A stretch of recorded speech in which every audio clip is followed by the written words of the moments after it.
सैनिक भाइयों नमस्कार। जो 8वें वेतन लेकर जो रेलवे का जो कर्मचारी है पूरा क्या है सरकार के ऊपर दबाव डाल रहे हैं। उनके लिए जो पेंशन मिल रहे वो ठीक से नहीं मिल रहे और 8वें वेतन में भी जो विसंगतियां ज़्यादा हो रहे बोलकर अभी से उन लोग दबाव डाल रहे। सरकार इसको ठीक करना बहुत जरूरी है बोलकर उन्होंने धरना भी कर रहे हैं। एक बार ये वीडियो पूरा देख लेना आप लोग जताएंगे। अब इस वक्त हमारे साथ मौजूद हैं डॉक्टर मंजीत सिंह।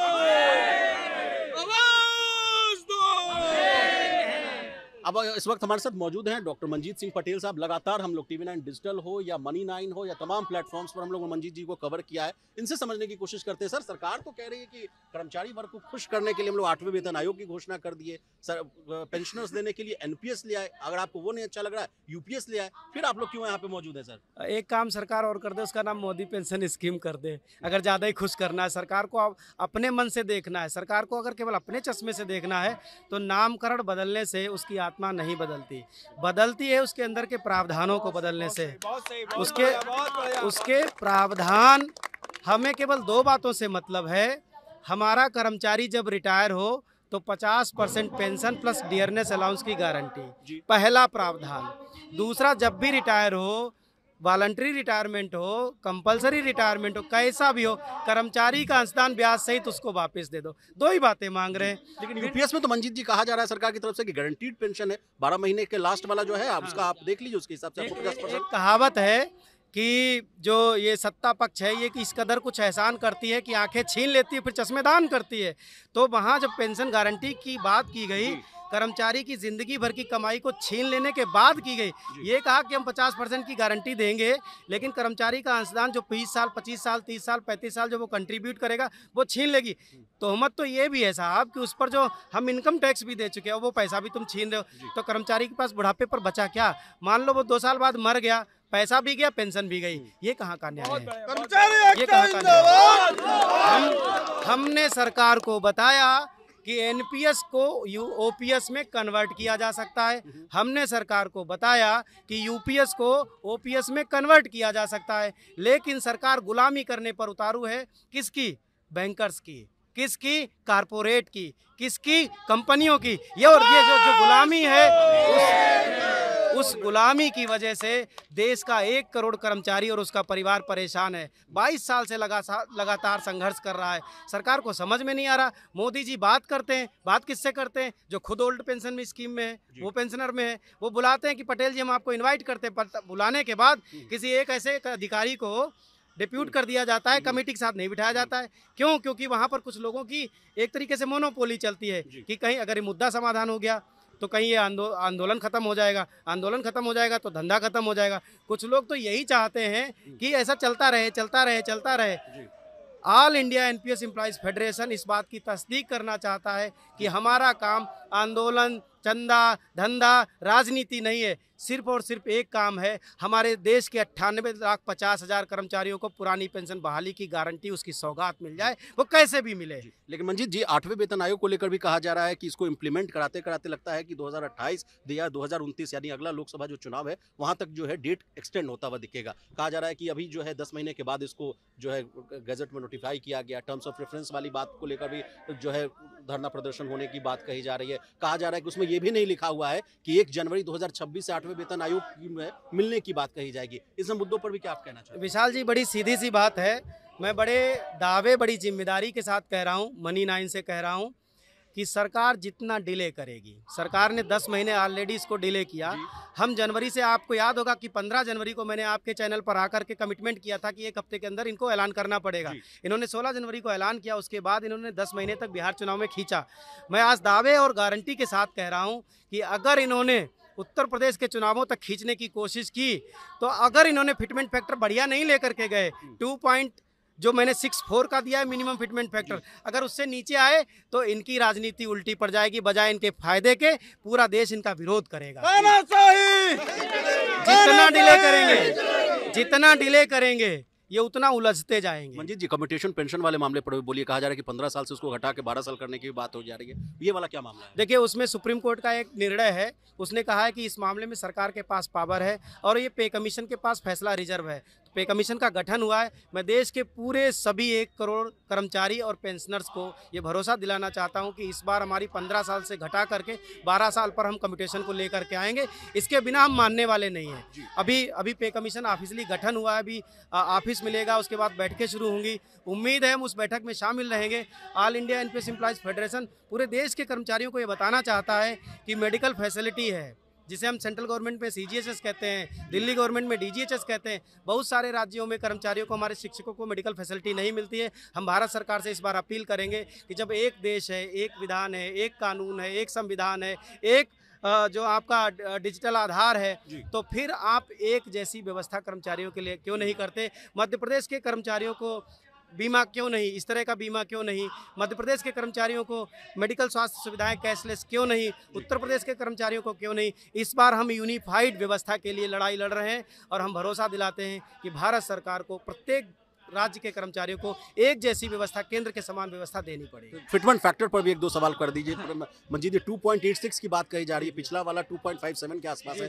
कई ब्यूरोक्रेट से मैंने बात की है, वो कह रहे हैं कि 2.57 से लेके 2.86 के बीच के में ही जो है फिटमेंट फैक्टर का ऐलान हो सकता है। क्या आप लोग सहमत होंगे इन दोनों के बीच में? मैं बड़ी जिम्मेदारी के साथ कहना चाहता हूँ कि देखिए, मैं कंजूस सरकारों से ज़्यादा डिमांड नहीं करता है ना। हम सबको पता है सरकार कैसे, अरे जो सरकार 2.99 पे ले जाकर के AICPI इंडेक्स को रोक देती है ताकि वो 1% का DA बचा सके, तो मैं ऐसे में कहूँगा कि 2.64 जो मैंने आपके चैनल पर भी आकर के कमिटमेंट किया है, इससे कम अगर रहेगा तो ये जंतर मंतर हो, चाहे संसद भवन हो, चाहे रामलीला हो, और देश के हर राजधानी में हम प्रदर्शन करेंगे। हम इसको होने नहीं देंगे। मंजीत पटेल जी संघर्ष करो। मंजीत जी, इसके अलावा अगले साल से कहा जा रहा है कि तमाम जो इकोनॉमिक इंडिकेटर्स हैं उसको बदलने के, उसके कैलकुलेशन करने के जो फॉर्मूले को सरकार जो है बदलना चाहती है। इसी के अलावा कई हमारे जो और भी कर्मचारी संगठन के अध्यक्ष, उनसे मेरी बातचीत हुई, वो कह रहे हैं कि जो DA का कैलकुलेशन होता है, देखिए लगातार पिछले कई वर्षों से 2% 3% के आसपास का DA का जो है बढ़ोतरी होता है, उससे भी जो है कर्मचारी संगठन जो है नाराज दिखते हैं। क्या उसमें भी क्या अमूलचूल परिवर्तन करने की जरूरत है? हम लोगों ने पहले भी ये डिमांड उठाई थी कि भाई आप मैनिपुलेशन करना बंद करो। AICPI जब आप हिमाचल से उसको रीड कराते हो तो उसमें आप कैलकुलेशन में मैनिपुलेशन करते हो, कभी 2.89 ला करके छोड़ते हो, कभी 2.91 ला करके छोड़ते हो। बैंकर्स को क्या है, PSU में क्या है, पब्लिक सेक्टर अंडरटेकिंग्स में क्या है कि अगर 2.9 गया तो हमको 2.9 मिलता है, अगर घट गया तो हम घटे हुए पे लेने पे तैयार हैं। हम भारत सरकार से सीधा सीधा कह रहे हैं कि महंगाई रोकना आपके बस की बात नहीं रही है। अगर रोक पाते तो लोग महंगाई के खिलाफ आवाज़ें नहीं उठाते। अगर महंगाई घटेगी तो हम घटा हुआ लेने के लिए तैयार हैं, लेकिन अगर बढ़ा है तो उसी रेट में आपको देना पड़ेगा। और मैं भारत के प्रत्येक कर्मचारी से भी ये बात कहना चाहता हूँ, क्योंकि मुझे नहीं लगता अब कोई भी सरकार, किसी पार्टी की सरकार महंगाई को कंट्रोल कर पाएगी। वो कंट्रोल करती, पता है क्या कंट्रोल करती? कर्मचारियों की भर्ती छटनी कर दो, उन्हें आउटसोर्स कर दो, चीज़ों का निजीकरण कर दो। तो ऐसी स्थिति में जब महंगाई कंट्रोल नहीं होगी तो क्या किया जाएगा कि कर्मचारियों की संख्या को कंट्रोल किया जाएगा, उनके भत्तों को कंट्रोल किया जाएगा। हम तो सरकार से ये कह रहे हैं, घटे तो घटा हुआ लेने के लिए तैयार हैं, लेकिन जितना बढ़ता है उतना देना पड़ेगा, उसके बिना हम नहीं मानेंगे। चलिए लास्ट में कंक्लूड कीजिए मंजीत जी, क्या क्या डिमांड है उसको एकदम फटाफट पॉइंट में। बहुत सीधी सी बात है, हम आज 3 डिमांड लेकर के उतरे हैं। पहली है, कहाँ से आए हैं कर्मचारी वर्ग? देखिए, आज हमारे साथ कश्मीर के साथी भी मौजूद हैं, राजस्थान के हैं, हरियाणा के हैं, हिमाचल के हैं, पंजाब के हैं, दिल्ली के हैं, मध्य प्रदेश के हैं, छत्तीसगढ़ के हैं, उत्तर प्रदेश के, उत्तराखंड के हैं, नागालैंड के हैं, मिजोरम के हैं, अरुणाचल के हैं, असम के हैं, सिक्किम के हैं, और मैं बता दूं केरल के हैं, और तेलंगाना से हैं, आंध्र प्रदेश से हैं।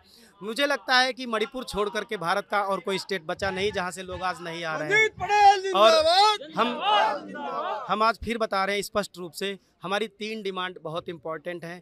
2 जिनको हम OPS कहते हैं, कर्मचारी का पूरा अंशदान ब्याज के साथ उसकी वापसी होनी चाहिए, पहला शर्त ये है।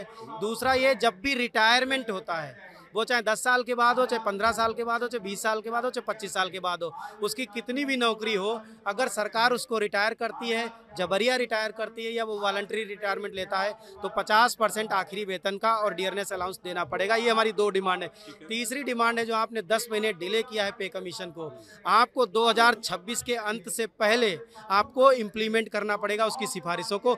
आपको डिजिटल युग में 1.5 साल खींचने की जरूरत नहीं है, क्योंकि 1.5 साल खींचने का मतलब है है कि आप भारत को 1947 के भारत में ले जाना चाहते हो। मैंने कई प्रश्न पूछा था मंजीत जी, तमाम ब्यूरोक्रेट से भी पूछा था, जब आपको पता है कि 1 जनवरी 2026 से चीजों को लागू कर दी है, तो ये प्रक्रिया 2 साल पहले से क्यों नहीं शुरुआत की जाए? बिल्कुल, देखिए सरकार इसको शुरू कर सकती थी। सरकार बहाना ले रही कि सिंदूर ऑपरेशन 3 महीने में खत्म हो गया था सब कुछ। 3 महीने चला सिंदूर ऑपरेशन, उससे ज्यादा नहीं चला।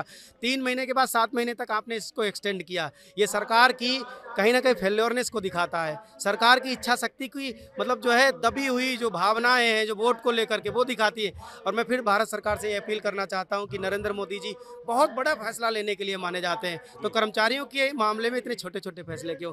आपने कल ट्विटर पर पोस्ट किया है कि ये अंतिम पुरानी पेंशन को लेकर लड़ाई होगी, इसके बाद लगता है कि पुरानी पेंशन को लागू कर देगा सरकार। इतनी जो सशक्त बात जो आप कह रहे हैं, इतनी जो आश्वस्त हैं आप, किस आधार पर हैं आप? देखिए मैं अभी पिछले 7 अक्टूबर को मैं माननीय पेंशन सेक्रेटरी साहब के साथ बैठा। क्या बातचीत हुई सर पेंशन सेक्रेटरी से? पेंशन सेक्रेटरी साहब से हमने बताया कि यूनिफाइड पेंशन स्कीम में जब तक आमूल चूल 2 बदलाव नहीं होते हैं, 2 चीज़ें हमको नहीं मिलती हैं, वो चाहे आप एनपीएस में कर दो, चाहे यूपीएस में कर दो, और चाहे इनको दोनों को हटा के कुछ और में कर दो, 2 चीज़ें हमको दे देते हो तो हम उसको लेने के लिए तैयार हैं। फिर चाहे आप उसका नाम Narendra Modi old pension scheme रख दो, हमको कोई दिक्कत नहीं है। तो क्या आश्वासन मिला सर फिर उधर पेंशन? देखिए पेंशन सेक्रेटरी साहब ने ये कहा कि देखिए फाइनेंशियल मैटर है, बहुत बड़ा मसला है, 15.5 लाख करोड़ रुपए का इन्वेस्टमेंट का मसला है। हम आपकी जो क्वेरीज हैं, आपके जो मतलब जो सवाल हैं या जो आपकी जो डिमांड है, इसको लेकर के बड़े आश्वस्त हैं, क्योंकि पिछली बार जब 24 फरवरी को कार्मिक मंत्रालय और जो पेंशन मंत्री के साथ बैठक हुई थी उसमें भी वो बहुत पॉजिटिव थे। माननीय मंत्री जी तो बहुत ही ज़्यादा पॉजिटिव थे, लेकिन कहीं ना कहीं जो फाइनेंस मिनिस्ट्री है वो कारपोरेट के दबाव में है। वो मैं कहूँगा कि बनियों की दबाव में है, बनियों के कंट्रोल में। बनियों में इन द सेंस इंडस्ट्रीज़ की मैं बात करता हूँ, बहुत बड़ी बड़ी जो इंडस्ट्रीज़ हैं, 15 लाख करोड़ पे आज 15 कंपनियों की नज़र है गिद्ध की तरह। और भारत के लिए बड़ा ख़राब बात होगी कि हमारे देश के 98.5 लाख कर्मचारियों का हर महीने 12,000 से करोड़ से ज़्यादा पैसा मार्केट में इन्वेस्ट होता है। मनी 9 जैसा चैनल है इस बात को बखूबी समझ सकता है कि अगर हम